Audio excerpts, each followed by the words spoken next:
विज्ञापन के बाद आपसे नेता नगरी के सत्र में बात उत्तराखंड की होगी। वहां के बेरोजगार नौजवानों के साथ जिस तरह का भद्दा मजाक हो रहा है, जिस बेशर्मी के साथ भ्रष्टाचार कर रहा है सरकारी तंत्र, और उसके बाद जिस तरह के बयान दे रहा है गोया सारी सरकारी नौकरियां इन माननीयों के रिश्तेदारों के लिए ही संविधान के द्वारा आरक्षित की गई हों। हमें लगा कि इस पर विस्तार से बात करनी चाहिए। बात के लिए हमारे साथ मौजूद हैं 4 लोग। सबसे पहले उत्तराखंड बेरोजगार संघ से जुड़े हुए सजेंद्र कठैत जी, बहुत बहुत स्वागत है आपका नेता नगरी में। हमारे दूसरे मेहमान हैं वरिष्ठ पत्रकार त्रिलोचन भट्ट जी, बहुत बहुत नमस्कार सर, आपका स्वागत है नेता नगरी में। हमारे तीसरे मेहमान हैं स्वतंत्र पत्रकार अजीत सिंह जी, और चौथे मेहमान हैं इंडिया टुडे मैगजीन के मेरे साथी हिमांशु शेखर जी, आप दोनों लोगों का भी बहुत बहुत स्वागत है। सजेंद्र कठैत जी, उत्तराखंड बेरोजगार संघ, बताइए क्या गड़बड़ हुई? भर्तियों के नाम पर क्या चल रहा है उत्तराखंड में, देवभूमि में? आज उत्तराखंड का आम जनमानस इतना खिन्न भिन्न हो गया इस सरकारी व्यवस्था से कि 15 लाख, 20 लाख, 25 लाख में आपने सरकारी नौकरियों को नीलाम कर दिया है। एक ऐसी व्यवस्था यहाँ पर बन गई है कि मेहनती दिन रात लाइब्रेरियों में, कोचिंग संस्थानों में पढ़ने वाला बच्चा, जिसके माँ बाप के लाखों रुपया खर्च हो रहा है, वो हताश है। और 15 लाख, 25 लाख ऐसे लोग जिन्हें उस आयोग की फुल फॉर्म नहीं पता, वो लोग टॉप कर जा रहे हैं, वो लोग इस व्यवस्था के अंदर घुस जा रहे हैं। तो ये बहुत बड़ा मकड़जाल एक बना है। इसमें अधिकारी से लेकर नेताओं तक मुझे लग रहा है सबकी संलिप्तता है। अजीत सिंह जी, बताइए इस घोटाले पर अभी तक क्या क्या जानकारी सामने आई है और सरकार की तरफ से क्या रुख रखा गया है, और जिन लोगों के नाम सामने आए हैं उनकी क्या प्रतिक्रियाएं रही हैं? देखिए, ये जो पूरा घोटाला है, जो भर्तियों की जो लूट है, उसमें 2 तरह के मामले हैं जिनको थोड़ा सा अलग अलग करके हमको देखने की आवश्यकता है। एक तो वो मामले हैं जहां किसी आयोग ने, चाहे वो UKSSC है या दूसरी संस्था है, उन्होंने कोई परीक्षा कराई, लोगों ने फॉर्म भरे, उसके एग्जाम हुए और वो पेपर लीक हो गए या उनमें और किसी तरह की धांधलियां हो गई, उनकी शिकायत है। ऐसी कई भर्तियां हैं, एक नहीं है। इसमें फॉरेस्ट गार्ड की भर्ती है, वन दरोगा की भर्ती है, स्नातक स्तरीय परीक्षा है, और भी परीक्षाएं हैं। ये वही मामला है जिसमें जो सचिव हैं संतोष बडोनी, उनको निलंबित किया गया है। मैं वही एक्सप्लेन कर रहा हूं आपको जी। तो ये मामले हैं जहां धांधली हुई, पेपर लीक हो गया, या उस पेपर को वो पहले सामने आ गया, तो पेपर लीक वाले मामले हैं। जो UKSSC या इस तरह के हैं, उनमें 2 तरह की जांच चल रही है। एक तो विजिलेंस की जांच है और दूसरी जांच है STF की, जो पुलिस की जांच है जी। एक तो ये मामले हैं जिसमें बिल्कुल साफ तौर पे अभी तक 35 लोग गिरफ्तार हो चुके हैं, और उसमें कुछ कोचिंग कराने वाले लोग भी हैं, उसमें पुलिस विभाग के लोग भी हैं, उसमें सचिवालय के कर्मचारी भी हैं, और उसमें पूरे सिस्टम की एक मिली भगत सामने आ रही है कि किस तरीके से ये पेपर लीक हो रहे हैं। केवल अगर मैं एक परीक्षा का उदाहरण दूं, UKSSC की जो स्नातक स्तरीय परीक्षा है जी, में 260 लोगों ने 15 से 20 लाख रुपए में पेपर खरीदा। ये अब तक की जांच में सामने आ चुका है। 260 लोग को मल्टीप्लाई करें अगर हम, 15-20 लाख यानी 40-50 करोड़ का सीधा मामला है। और ये सब कोई ऐसा तो है नहीं कि किसी ने कोई डिमांड ड्राफ्ट दिया है, तो इसमें ब्लैक मनी भी इन्वॉल्व है, क्योंकि वो पैसा कलेक्ट हुआ है, उसमें से रिकवरी भी हुई है पैसे की, करीब करीब 70-80 लाख रुपए रिकवर भी हुए, किसी से 10 लाख, किसी से 20 लाख, इस तरीके से करके। तो मेरा कहने का मतलब ये, अगर इतना बड़ा घोटाला किसी और राज्य में होता तो अब तक ईडी की एंट्री वहां हो चुकी होती, क्योंकि इसमें मनी लॉन्ड्रिंग का मामला भी है। क्योंकि सैकड़ों की तादाद में उम्मीदवारों ने पर्चे खरीदे हैं जो लीक हुए हैं, और वो लीक कराने वालों ने जहां से प्रिंटिंग प्रेस थी उससे खरीदे, उन कंपनियों से खरीदे हैं। तो मोटा मोटा अनुमान ये है कि 10 करोड़ 15 करोड़ में पेपर खरीदा गया, आगे 40-50 करोड़ में बिक गया है एक परीक्षा में, और ऐसी तमाम परीक्षाएं हैं। तो एक तो इस तरह के मामले जिसमें अभी तक 35 गिरफ्तारियां हुई है, बट उनमें जो सबसे बड़ा, अगर हम कहें पॉलिटिकली जो सबसे बड़ा व्यक्ति है, वो हाकम सिंह है, जो किसी जमाने में खानसामा होता था एक DM का, और आज उसके पास तमाम रिजॉर्ट हैं, जिला पंचायत सदस्य बन गया वो इलेक्शन लड़के, और भाजपा का बड़ा पदाधिकारी रहा है वो। अभी इस मामले में आने के बाद उसको निष्कासित किया गया पार्टी से, लेकिन सब किसी ने उसको डिसऑन इस तरह से नहीं किया कि हम इसको नहीं जानते, जैसा आमतौर पे होता है, क्योंकि वो भारतीय जनता पार्टी का एक स्थापित कार्यकर्ता है, स्थापित नेता है उत्तरकाशी जिले का। और उसका अच्छा खासा रसूख है, उसकी तस्वीरें प्रदेश के हर उस व्यक्ति के साथ है जिसका थोड़ा भी जनाधार है या जो थोड़ी भी उसकी हैसियत है, ऐसे हर आदमी के साथ, उसमें हर कोई शामिल है। उसकी फोटोएं प्रदेश के डीजीपी के साथ भी है, उसकी तस्वीरें प्रदेश के तमाम मंत्रियों के साथ है। ये एक आश्चर्य की बात है कि भारतीय जनता पार्टी का इतने बड़ा व्यक्ति पार्टी से जुड़ा हुआ और जो जिला पंचायत सदस्य भी है, उसका वो मुख्य अभियुक्त बना, गिरफ्तार हुआ, और ये कोई राष्ट्रीय मुद्दा नहीं बन पाया। और ये यहां लोगों की एक आम शिकायत भी है नेशनल मीडिया से कि उन्होंने इतने बड़े मामले को राष्ट्रीय स्तर पर नहीं उठाया, जबकि स्थानीय मीडिया इसको उठा रहा है अपने तरीके से। तो एक तो मामले ऐसे हैं जो पेपर लीक हुए हैं, पेपर बिके हैं, अभ्यर्थियों ने खरीदे हैं, किसी ने लोन लेके खरीदा, किसी ने किसी तरीके से खरीदा। और आश्चर्य की बात यह है कि 40 उम्मीदवार ऐसे अभी तक की जो जांच में सामने आया है, वो पेपर लीक होने के बावजूद 15-20 लाख में पेपर खरीदने के बावजूद भी फेल हो गए। 220 उम्मीदवार ऐसे हैं जो करीब लग रहा है कि इस एक परीक्षा में जो यूके SSC की परीक्षा है, उसमें 200 से ऊपर उम्मीदवार ऐसे हैं जो इस पेपर लीक के जरिए पास होने में कामयाब रहे। और उनमें से कई उम्मीदवार अब डर की वजह से सामने आ रहे हैं, पुलिस को कह रहे हैं कि हम अपनी भूल या अपना ये स्वीकार करते हैं, अपना गुनाह। तो एक तो ये मामला है। अब हुआ क्या, जैसे ही ये पेपर लीक वाला मामला सामने आता है, इसी के पैरेलल एक पॉलिटिकल, इसने पूरा हलचल मचा दी है पूरे राज्य की राजनीति में, और इवन भारतीय जनता पार्टी की भीतर अंदरूनी राजनीति में भी इसने हलचल मचा दी। तो होता क्या है, जैसे ही ये मामला सामने आता है और ये गिरफ्तारियां होने लगती हैं, और उसमें राजनीतिक लोगों की गिरफ्तारियां भी होने लगती हैं, और सवाल ये उठता है कि इतने बड़े गिरोह ने पेपर लीक किए हैं, तो इनका आका कौन है, इनके ऊपर किसका हाथ है? क्या ये इतने बड़े लेवल का जो घोटाला है, क्या ये बिना किसी, ये छोटे कर्मचारी जिसमें कुछ पुलिस कांस्टेबल भी हैं, कोई क्लर्क है, कोई कोचिंग सेंटर वाला है, तो क्या ये किसी बड़े व्यक्ति की, किसी बड़े सत्ताधारी व्यक्ति की मिलीभगत या उसके प्रेशर के बिना ये संभव है? ये सवाल उठने लगे। तो उसके बाद क्या होता है कि विधानसभाओं में भर्तियों का मामला उठता है, जो एक डिफरेंट मामला है, उसका डिफरेंट मोडस ऑपरेंडी है। अब विधानसभाओं में क्या होता है, पिछले 20 साल से जब से उत्तराखंड बना है, विधानसभा में विधानसभा अध्यक्ष को चूंकि अधिकार होता है विधानसभा में स्टाफ रखने का, जैसे कि कई मंत्रियों को अधिकार होता है अपना OSD, अपना APS रखने का, उसी तरह से विधानसभा के संचालन के लिए कुछ टेम्परेरी नियुक्तियां या तदर्थ नियुक्तियां जिनको कहें हम, उनको करने का अधिकार है।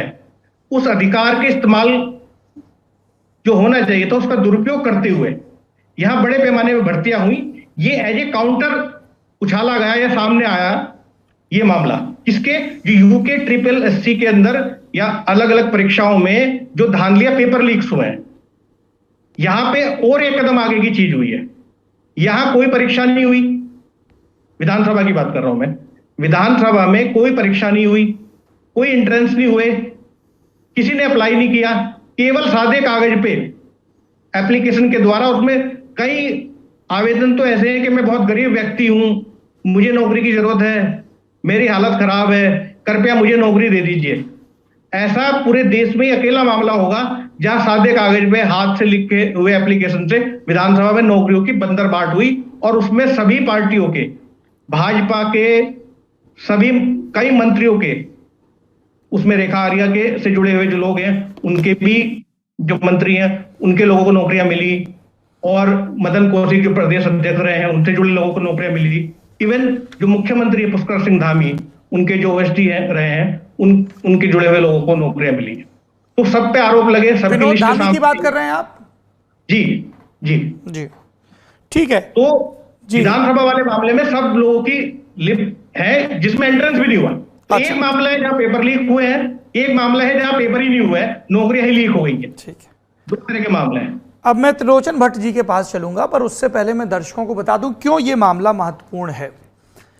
हमारे देश के प्रधानमंत्री नरेंद्र मोदी करप्शन पर जीरो टॉलरेंस की बात करते हैं। हाल में उत्तराखंड में विधानसभा चुनाव हुए, इतिहास रचते हुए भारतीय जनता पार्टी दोबारा सत्ता में लौटी। मुख्यमंत्री पुष्कर सिंह धामी अपनी विधानसभा से चुनाव हार गए, लेकिन फिर उपचुनाव में जीत गए और बीजेपी ने उनको कंटिन्यू किया। अब देखिए, ये जो पर्चा लीक का मामला है, जैसा हमारे साथी ने बताया कि एक में तो जिसकी जिम्मेदारी थी पर्चे की हिफाजत की, उसने पर्चा लीक किया, धन धान इकट्ठा कर लिया, जिस प्रिंटिंग प्रेस पर पिछले 7 साल से संदेह था वहीं पर्चा छपा, टेलीग्राम ऐप पे पर्चा। अब आपको लगेगा पर्चा लीक हो गया, अगर आप सीधे नहीं जुड़े हैं तो मैं आपको बताता हूं ये कितना महत्वपूर्ण है। सिर्फ एक यूके एसएससी पेपर लीक प्रकरण में 13 अलग अलग विभागों की भर्तियां थी। 2,50,000 कैंडिडेट्स ने, 2.5 लाख कैंडिडेट्स मतलब 2.5 लाख घर सीधे जुड़े हैं। उत्तराखंड में जनसंख्या का घनत्व तो सबको पता है।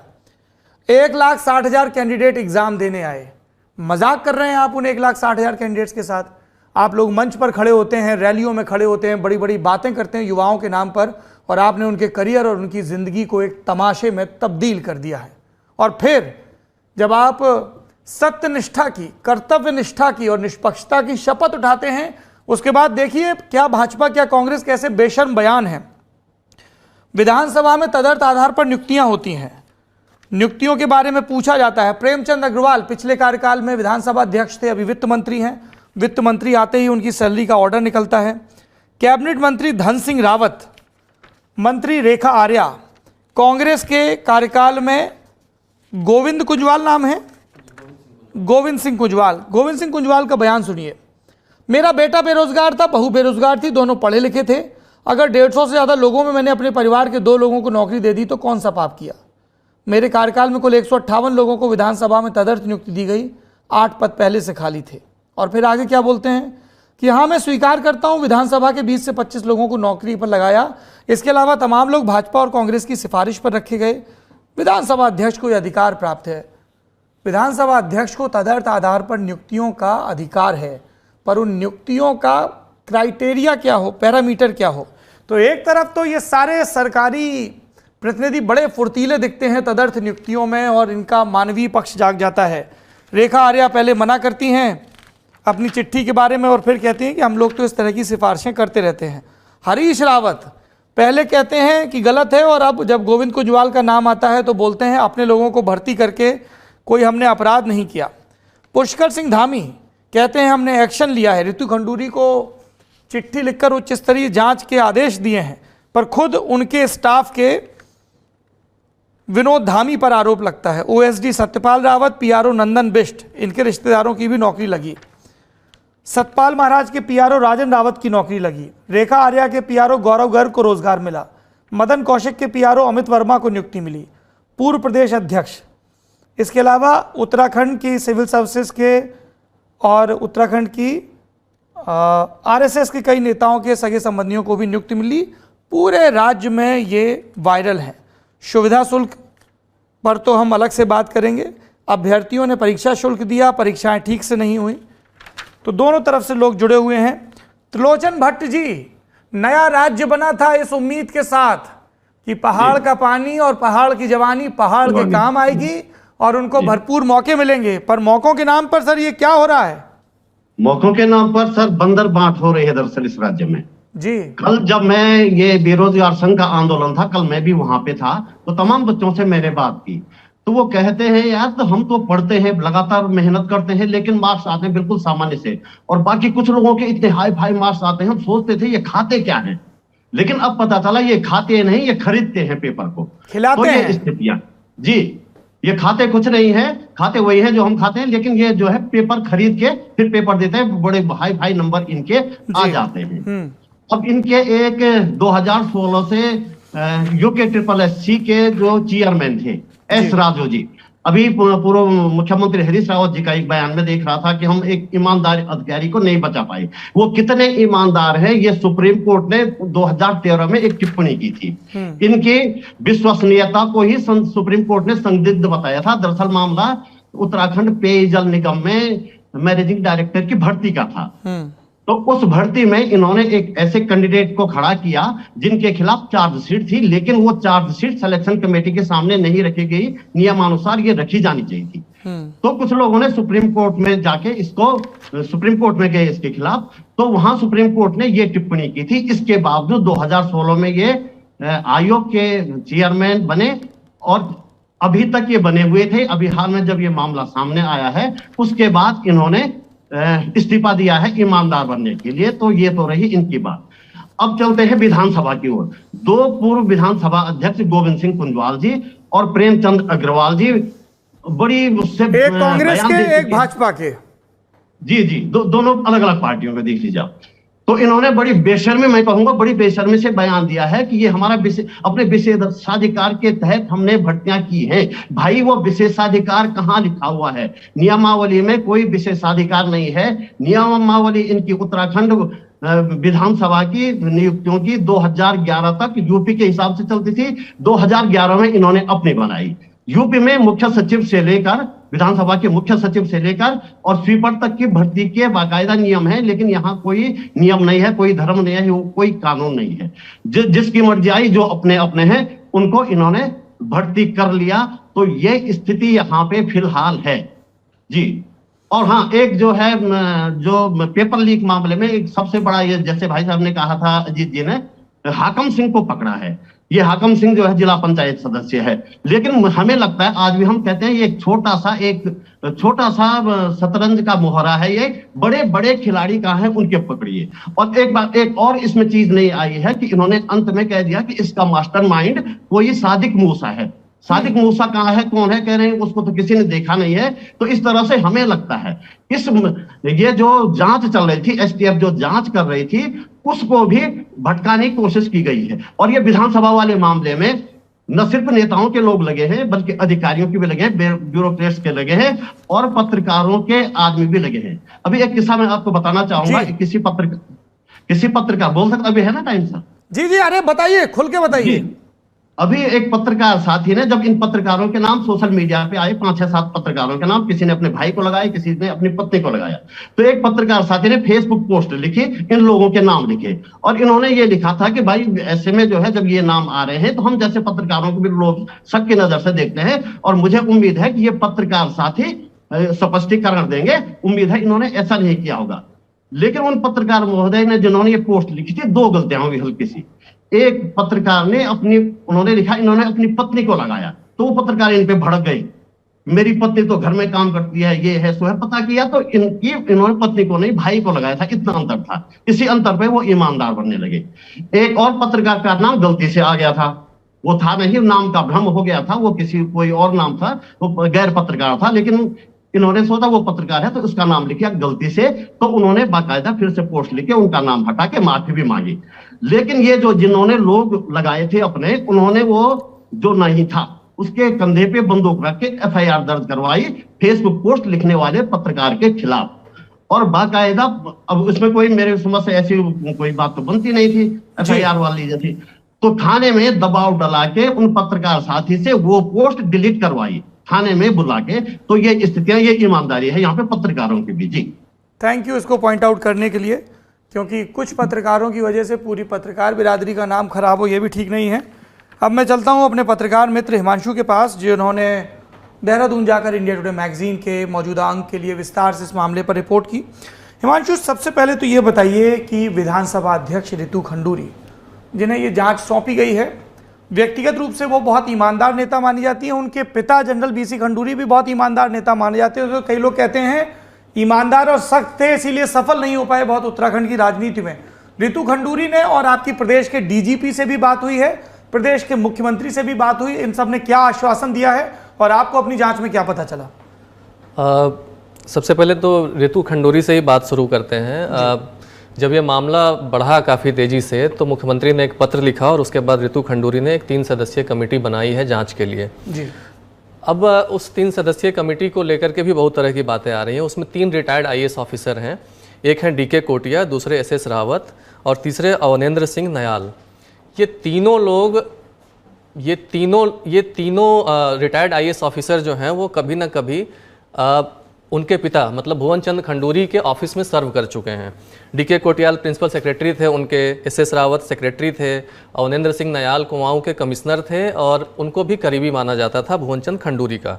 तो एक बीजेपी के अंदर जब कई लोगों से मैंने बात की तो एक बात ये भी आ रही है कि कहीं ना कहीं रितु खंडूरी ने अपने पिता के विश्वस्त आईएएस ऑफिसर्स की कमेटी बना के वो एक पॉलिटिकल मैसेज देना चाहती हैं और इसमें अगर कुछ गड़बड़ी निकलती है जिसकी कि बहुत ज़्यादा मतलब चीज़ें दिख रही हैं मोटे तौर पे कि काफ़ी चीज़ें गड़बड़ हुई हैं, तो एक पॉलिटिकल माइलेज भी इसका लेना चाहती हैं। उनका साफ कहना था कि अगर कोई गलत तरीके से आया है तो उसको जाना होगा, उसके लिए विधानसभा में कोई जगह नहीं होगी और मैं बिल्कुल सर्जिकल अप्रोच के साथ काम कर रही हूँ। मैंने उनसे मोरालिटी का सवाल पूछा तो उस पर जवाब देने से बच गए कि मेरे लिए मोरालिटी का इशू नहीं है, ये इशू ये है कि अगर गलत हुआ है तो उसको सर्जिकल तरीके से हमको निपटना है उससे। अब मुख्यमंत्री से बात हुई, मुख्यमंत्री से यूकेएसएससी के मामले में और सारे जो जांच चल रहे हैं उन सारे विषयों पे बात की, विधानसभा वाले विषय पे भी बात की। उनका भी यही कहना था कि हम इस बार इसको एक नज़ीर बनाएंगे, इसको एक मिसाल बनाएंगे ताकि आगे से कोई हमारी भर्ती परीक्षाओं में धांधली की कोशिश ना कर सके, ऐसा कुछ आगे ना हो सके। डीजीपी का कहना था कि विधानसभा का इशू हमारे परव्यू में नहीं है, लेकिन हम जांच कर रहे हैं यूके का, और 3-4 मामलों की जांच हो रही है। दरोगा भर्ती परीक्षा का उल्लेख हुआ, अभी वीडियो वीपीडीओ भर्ती का हुआ, सचिवालय रक्षक भर्ती का हुआ, न्यायिक सेवा में जूनियर सहायक भर्ती किए गए हैं, उनकी जांच का विषय आया। तो इन सारे भर्तियों में डीजीपी का ये कहना था कि हमने 40 दिनों में 34 गिरफ्तारियां की हैं, तो हम अपने तरीके से काम कर रहे हैं, कोई पॉलिटिकल प्रेशर नहीं है इसमें। लेकिन ये जो बात बार बार आई, हमारे से पहले के भी लोगों ने कहा कि अभी जो लोग पकड़े गए हैं वो कहीं ना कहीं उनको छोटी मछली माना जा रहा है इस पूरे खेल में। बड़े नाम कौन से हैं, उनके पॉलिटिकल आका कौन से हैं, अभी उन तक जाँच नहीं जा रही है। कुछ लोग एसटीएफ की तेजी को कांग्रेस की तरफ से सीबीआई जांच की मांग को भी एट्रीब्यूट कर रहे हैं और ये कह रहे हैं कि बेरोजगार संघ और कांग्रेस की ओर से सीबीआई जांच की मांग हो रही है, तो कहीं ये लग रहा है कि सेंटर के पास ये जांच ना चली जाए, इसलिए एसटीएफ बहुत तेज़ी से काम कर रही है और इसमें बहुत कई गिरफ्तारियां हो रही हैं। हैरानी की बात यह है कि आपको ऐसी ऐसी कहानियाँ मिलेंगी इसमें यूके के मामले में जिन लोगों की गिरफ्तारी हुई है। बताइए जरा दर्शकों को विस्तार से। जैसे हाकम सिंह का नाम आया, काफी कई बार आया हाकम सिंह का नाम। सदस्य भाजपा नेता हाकम सिंह भाग गए थे, फिर गिरफ्तार हुए बॉर्डर पे। जी, हाकम सिंह की कहानी ये है कि ये उत्तरकाशी के रहने वाले हैं। उत्तरकाशी में कुक से इनकी शुरुआत होती है, एक डीएम साहब के कुक होते थे और बाद में जब वो हरिद्वार आए तो इनको अपने साथ ले आए, फिर उनकी गाड़ी चलाने लगे, ड्राइवर हो गए ये। और हरिद्वार में आके ही ऐसा कहा जाता है कि इनका जो यूपी में जो नकल का गैंग था उनसे परिचय हुआ और उसके थ्रू उत्तराखंड में भी नकल का एक सिस्टम बने, उसमें ये शामिल हो गए और आज इनके पास एक लग्जरी रिसॉर्ट है उत्तरकाशी में, काफ़ी बेतहासा संपत्ति है इनके पास। और जो लग्जरी रिसॉर्ट है उसके बारे में ये कहा जाता है कि उत्तराखंड के ही नहीं बल्कि राज्य के बाहर के भी मतलब बड़े बड़े जो लोग हैं उनकी आवभगत वहाँ पे की जाती है, वो आते हैं वहाँ पे। इसी तरह से दूसरे कैरेक्टर केंद्रपाल हैं, ये उत्तर प्रदेश के धामपुर के रहने वाले हैं। केंद्रपाल ऑटो ड्राइवर थे और उसके बाद इनकी एक कपड़े की दुकान पे काम करने लगे। फिर इनकी हाकम सिंह से मुलाकात होती है 2012 में हरिद्वार के अंदर और वहाँ से फिर ये नकल माफिया गैंग से जुड़ते हैं और फिर उसके बाद भी केंद्रपाल सिंह के पास बेतहाशा संपत्ति है। तीसरा कैरेक्टर है चंदन मनराल, ये बस कंडक्टर थे। बस में कंडक्टर का काम करते करते इन्होंने एक बस खरीदी, फिर बसों की लाइन लग गई और सबसे ज़्यादा जिसके बारे में बताया जाता है कि नेटवर्थ जिसका सबसे ज़्यादा 100 करोड़ से भी ज़्यादा की संपत्ति है वो चंदन मनराल हैं। तो इस तरह के लोग हैं जो इस पूरे भर्ती घोटाले को जिन लोगों ने अंजाम दिया है और जिनके पास काफ़ी पैसे और काफ़ी चीज़ें जोड़ी हैं, ऐसे लोगों की गिरफ्तारी हुई है। अब थोड़ा सा फिर वापस मैं लौटता हूँ विधानसभा वाले विषय पे कि वहाँ पे अभी पहले भी बात हुई कि किसी भी पार्टी के विधानसभा अध्यक्ष रहे हों, सब ने मनमर्जी चलाई है। उसमें एक फैक्ट ये है कि जिस विधानसभा के लिए उत्तराखंड में 70 लोगों की विधानसभा है, 70 विधायक होते हैं। आपको जानकर हैरानी होगी कि उत्तर प्रदेश से ज़्यादा कर्मचारी यहाँ पे हैं। उत्तर प्रदेश 403 सदस्यों की विधानसभा है और वहाँ पे करीब 500 कर्मचारी हैं और उत्तराखंड में करीब 550 कर्मचारी हैं। 70 पे? जी, 70 पे 550। 403 पे 500 लगभग, यहाँ 70 पे 550 काम ज्यादा करते होंगे माननीय विधायक मतलब, उत्तराखंड में, इसलिए उनको ज्यादा सहयोगियों की जरूरत पड़ती होगी। दिन रात चिंता तो रहते होंगे उत्तराखंड के नौजवानों के भविष्य के लिए, कैसे उनको रोजगार का अधिकार मिले, कैसे उनकी भर्तियां फुल प्रूफ हो, समय से भर्ती हो, भर्ती में किसी किस्म की गड़बड़ी ना हो। इसके लिए माननीय विधायक और विधानसभा अध्यक्ष दिन रात बहुत मेहनत करते होंगे, इसलिए कर्मचारी अतिरिक्त चाहिए होंगे। मतलब अगर औसत निकालें तो एक विधायक पे 8 कर्मचारी हैं उत्तराखंड विधानसभा के अंदर। और विधानसभा का परफॉर्मेंस देखिए, कितने दिन विधानसभा काम करती है। ये मैंने 5 साल का आंकड़ा निकाला है तो 2018 में उत्तराखंड विधानसभा मात्र 18 दिन चला है। 2018 में 14 दिन का है पूरा, 2019 में 18 दिन, 2020 में 12 दिन, 2021 में 11 दिन और 2022 में अभी तक 6 दिन। तो ये स्थिति है विधानसभा की, जिसके लिए इतने बड़े पैमाने पर नियुक्तियां की जा रही हैं। इनको लग रहा होगा दफ्तर जाने के बजाय अपनी प्रोडक्टिविटी को घर पे ही रख के करें, विधानसभा जाना गैर जरूरी लग रहा होगा सम्मानियों को। उसमें एक और रोचक जानकारी जो है, रोचक तो मैं क्या ही कहूँ, बहुत ऐसे तो दुखद ही है, लेकिन विधानसभा के सचिव थे मुकेश कुमार सिंघल जी, जिनको अभी ऋतु खंडूरी ने छुट्टी पे भेजा है, जिनके ऑफिस सील की और जिन पे जांच चल रही है। अब इनकी भी कहानी बड़ी इंटरेस्टिंग है। ये भी एडहॉक आए थे। इनकी नियुक्ति हुई थी रिसर्च ऑफिसर के तौर पे। 2004 में इनकी नियुक्ति हुई थी। उस समय ये एनडी तिवारी के करीब माने जाते थे, उस समय के कांग्रेस के जो मुख्यमंत्री थे। रिसर्च ऑफिसर के बाद ये उसी में उप सचिव हुए। फिर उसके बाद रिसर्च कैडर में इनका कोई पोस्ट नहीं बचा, वो सबसे ऊंची पोस्ट थी रिसर्च कैडर के अंदर। तो फिर इन्होंने जनरल एडमिनिस्ट्रेशन में अपना ट्रांसफ़र करवाया और ज्वाइंट सेक्रेटरी बने। अब ज्वाइंट सेक्रेटरी बनने के बाद क्या होता है कि एक बार उत्तराखंड में ऐसा प्रावधान है कि पूरे करियर में कोई भी ऑफिसर, एक शिथिलीकरण का प्रावधान है कि उसको थोड़ा सा नियम की अनदेखी करके एक प्रमोशन मिल जाता है। फिर ये एडिशनल सेक्रेटरी हो गए। इसी बीच में क्या हुआ कि जो विधानसभा सचिव थे पहले, वो रिटायर हो गए। अब एडिशनल सेक्रेटरी जब ये हुए तो एडिशनल सेक्रेटरी होते ही इनकी पात्रता हो गई सेक्रेटरी बनने की। फिर प्रेमचंद अग्रवाल ने इनको सेक्रेटरी बना दिया। तो इस तरीके से देखें तो एडहॉक कर्मचारी एक आता है और उसका बढ़ते बढ़ते बढ़ते बढ़ते आईएएस की रैंक तक पहुंच जाता है, और सेक्रेटरी के पोस्ट तक पहुंचने में जो 3 प्रमोशन आखिरी के हुए इनके, वो 2 महीने के अंदर हुए। तो पूरी तरीके से बंदरबाट, कोई नियम कानून नहीं, कोई कुछ नहीं, जैसे जिसकी मनमर्जी चल रही है। एक सादे कागज़ पे एप्लीकेशन लिख के नियुक्तियाँ हो रही हैं। और उन चिट्ठियों को आप पढ़ेंगे जो आवेदन दिए जाते थे, तो उसमें लाइन होता था, सूत्रों के हवाले से खबर मिली है कि आपके यहाँ ये पद खाली है, तो आप हमको उस पर नियुक्त करने की कृपा करें। और उस पर 1 लाइन की टिप्पणी होती थी सेक्रेटरी की कि फलाने पद पे इनकी तदर्थ नियुक्ति करें। कोई डेट नहीं, कोई कुछ नहीं, और नियुक्ति हो जाती है वहाँ पे। अभी विशेषाधिकार की बात आई कि विधानसभा अध्यक्ष का विशेषाधिकार है, लेकिन विशेषाधिकार की जब भी हम बात करते हैं तो कॉन्स्टिट्यूशन उसमें एक सर्टेन जो है उसमें चेक्स एंड बैलेंसेज होते हैं। मैंने यही सवाल पूछा रितु खंडूरी से कि विशेषाधिकार की बात आ रही है। उन्होंने भी कहा कि ठीक है, कुछ स्पेशल पावर्स हैं स्पीकर के, लेकिन सारे स्पेशल पावर कॉन्स्टिट्यूशनल फ्रेमवर्क के अंदर हैं। कॉन्स्टिट्यूशनल फ्रेमवर्क ये है कि हमको सबको बराबरी का अधिकार देना चाहिए नियुक्ति के मामले में। अगर वो नहीं हुआ है तो उस विशेषाधिकार का कोई मतलब नहीं है। सारे विशेषाधिकार कॉन्स्टिट्यूशनल फ्रेमवर्क में हैं। तो ये मोटे तौर पे ये कहानी है इस पूरे उत्तराखंड विधानसभा भर्ती की और उत्तराखंड में कर्मचारी भर्ती की। पूरा बंदरबाट है। अजीत सिंह जी, आखिरी टिप्पणी, 2 मिनट बाकी है हमारे पास। क्या है अब आगे का रास्ता? नौजवान सड़कों पर है, सरकार ने जांच के आदेश दिए हैं, न्याय कब मिलेगा छात्रों को? क्या उम्मीद लगती है? देखिए, बड़ा संघर्ष अभी बहुत उनके आगे है, क्योंकि 2 चीजें बड़ी मुश्किल हैं। एक तो यहाँ जो दोनों राजनीतिक दल हैं वो कहीं ना कहीं इसमें लिप्त है, तो जो जिस किस्म का विपक्ष से प्रेशर बनना चाहिए वो नहीं बन पा रहा है उसमें। एक बात तो ये है। दूसरी बात ये है, जो पिछले 20 साल में राज्य बनने के बाद जो करप्शन हुआ है वो सिर्फ भर्तियों तक सीमित नहीं है। ये मामला केवल भर्तियों का नहीं है। इससे अंदाजा लगा सकते हैं कि बाकी डिपार्टमेंट की क्या स्थिति होगी। तो जो ओवरऑल करप्शन है, और जो दावा ये था चुनाव में, इस पिछले चुनाव में भी दावा ये था कि अगर केंद्र में बीजेपी रहेगी और राज्य में भी बीजेपी रहेगी, डबल इंजन तो की सरकार, इसको डबल इंजन सरकारें अच्छा काम करती है। तो ये मिथ टूट गया है। अब सवाल ये है जी, और जो छात्र हैं जो तैयारी कर रहे हैं, जो बच्चे, उनमें इतनी निराशा है इसको लेके, क्योंकि एजुकेशन को माना जाता है कि अगर आप एजुकेशन एक जरिया है आगे बढ़ने का जी, तो वो एक बहुत भारी निराशा है। जिस लग रहा है कि नौकरियां सारी बिक रही है, ये स्थापित हो चुका है, और एक के बाद एक जिस तरह से खुलासे हुए हैं।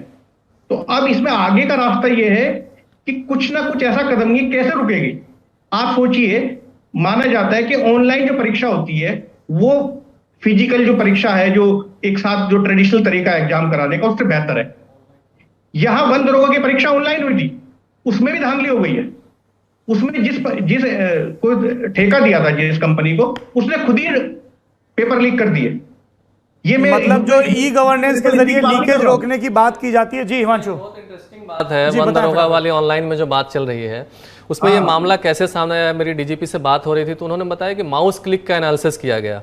उसमें कई चीजें निकली कि कुछ कैंडिडेट्स ऐसे हैं जिनका पहले के 15 मिनट में ही वो पूरे 100 के 100 क्वेश्चन कर दिए उन्होंने। इतनी अद्भुत मेधा के धनी। 100 क्लिक और एग्जैक्ट 100 क्लिक। आप अगर किसी भी ऑनलाइन एग्जाम में बैठते हैं तो कई बार आप आंसर चेंज करते हैं, कई क्वेश्चन आप छोड़ देते हैं, फिर वापस आते हैं उसको करने के लिए। तो नॉर्मली क्लिक्स के नंबर ज्यादा होते हैं। फिर कुछ कैंडिडेट्स ऐसे मिले जो 1.5 घंटे तक उनका एक भी क्लिक नहीं है, एक भी सवाल नहीं किया है, और आखिरी के आधे घंटे में उनके सारे सवाल हो जाते हैं। तो ये भी एक देखा गया कि माउस क्लिक के एनालिसिस से कि मतलब ये सीधे सीधे धांधली का संकेत है। एक और इंटरेस्टिंग फैक्ट यूके SSSC वाले मामले में, उसमें जो टॉपर हैं उनका, उन्होंने कुछ दिन पहले मतलब 4 दिसंबर 2021 को यूके SSC का एग्जाम हुआ है, उसके कुछ दिन पहले 31 अक्टूबर को इंटर लेवल का एक एग्जाम हुआ था। उसमें उनके 100 में नंबर आए थे 32, और उसके 35 दिन बाद ग्रेजुएट लेवल का एग्जाम होता है, उसमें उनके नंबर आए 92। वाह, अद्भुत, तो अविश्वसनीय। ये जो है वो ये सब चीजें भी है, टेक्नोलॉजी के नाम पे ये सब चीजें भी चल रही हैं, ई गवर्नेंस के नाम पे, पारदर्शिता के नाम पे। जी, हमने उत्तराखंड की स्थिति के बारे में विस्तार से उदाहरण समेत इसलिए बताया क्योंकि लाखों छात्रों का मामला है। मीडिया में, सोशल मीडिया में, राष्ट्रीय राजनीति में इसकी जिस तरह की धमक होनी चाहिए, दुर्भाग्य से नहीं है। जब तक हम और आप जागेंगे नहीं, नौजवानों से जुड़े मसलों पर बात नहीं करेंगे, और मतलब हम किस चीज़ का इंतज़ार करते हैं कि नौजवान सड़क पर उतरें, उग्र प्रदर्शन करें? क्यों इस तरह का इंतज़ार करना है? क्यों इनकी हकमारी हो रही है?